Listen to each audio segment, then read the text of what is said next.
मित्रों, पिछले अंक में हमने देखा कि दमनक ने संजीवक और पिंगलक की मित्रता कैसे कराई। अब आज के अंक में देखेंगे कि संजीवक और पिंगलक की मित्रता के बाद क्या हुआ। मित्र, हिंसा करना गलत होता है। इससे बहुत दोष उत्पन्न होते हैं। मित्र, आज से मैं हिंसा करना छोड़ रहा हूं। संजीवक की बुद्धि के प्रभाव से जंगली राजा पिंगलक की हिंसक आदतें छूट चुकी थी।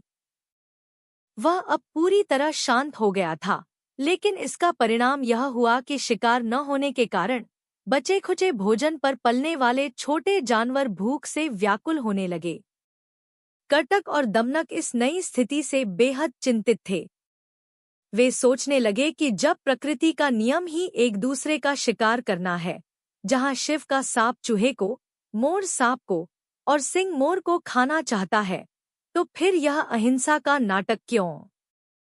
दमनक अपनी गलती मानता है और कहता है, संजीवक के प्रभाव से सिंह पिंगलक शाकाहारी और शांत हो गया है। शिकार न होने के कारण छोटे जानवर भूख से व्याकुल हैं। मैंने जैसे उनकी मित्रता कराई थी, वैसे ही अब उनकी मित्रता को भंग भी करा दूंगा। जो काम ताकत से नहीं होता, वो बुद्धि से होता है। सुनो, मैं तुम्हें कौए और सांप की कहानी सुनाता हूँ।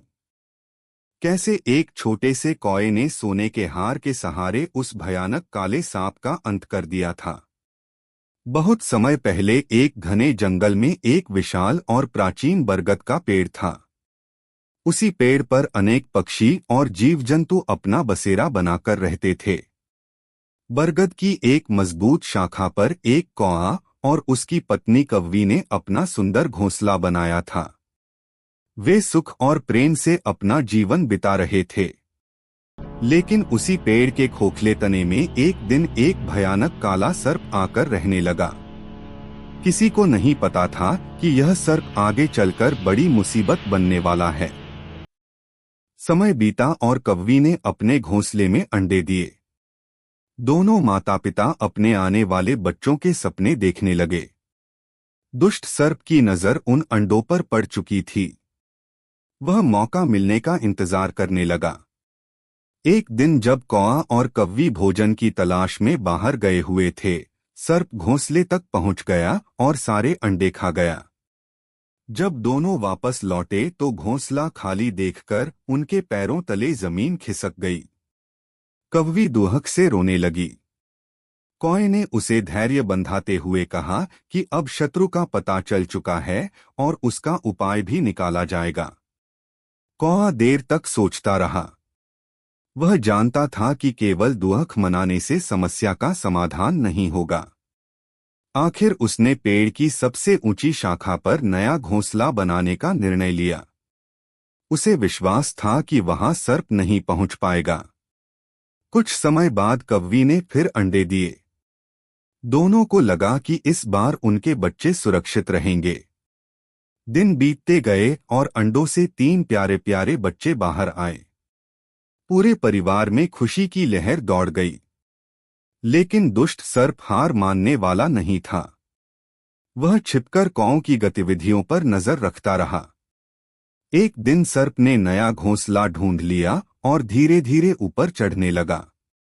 घोंसले में अकेले पड़े नन्हे बच्चों को देखकर सर्प ने उन्हें एक एक करके निगल लिया। वापस लौटने पर कौआ और कव्वी ने टूटा हुआ घोंसला और बिखरे हुए पंख देखे। अपने बच्चों को खोकर कव्वी का हृदय टूट गया। वह बिलख बिलख कर रोने लगी। कौए ने कहा, विपत्ति के समय सच्चे मित्र ही काम आते हैं। चलो अपनी मित्र लोमड़ी से सलाह लेते हैं। दोनों तुरंत अपनी बुद्धिमान मित्र लोमड़ी के पास पहुंचे और उसे अपनी सारी व्यथा सुनाई। लोमड़ी ने ध्यान से पूरी बात सुनी और कुछ देर गहरी सोच में डूब गई। अचानक उसके चेहरे पर मुस्कान आ गई। उसे एक ऐसी योजना सूझी जिससे सर्प का अंत हो सकता था। जंगल के पास एक सुंदर सरोवर था, जहां हर मंगलवार राजकुमारी अपनी सहेलियों के साथ जल क्रीड़ा करने आती थी। अगले मंगलवार राजकुमारी अपने सैनिकों और सहेलियों के साथ सरोवर पर पहुंची।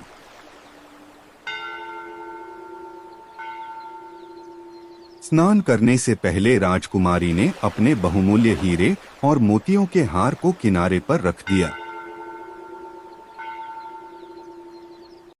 योजना के अनुसार कव्वी जोर जोर से काम करने लगी ताकि सबका ध्यान उसकी ओर चला जाए।